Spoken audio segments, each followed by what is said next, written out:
Good morning everyone. Nandito tayo ngayon sa palayan. Ayan guys. Ito yung 75 days lang daw siya.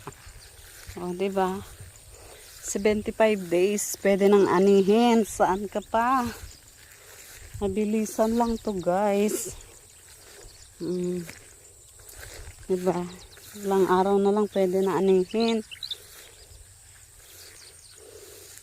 Ayun. Ito yung nahuling pananim kasi bumabagyo nun.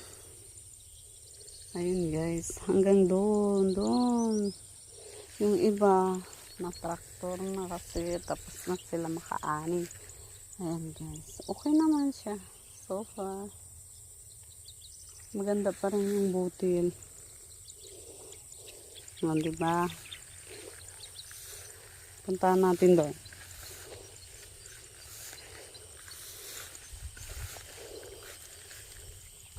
O, diba? Kahit paano guys. Ayan.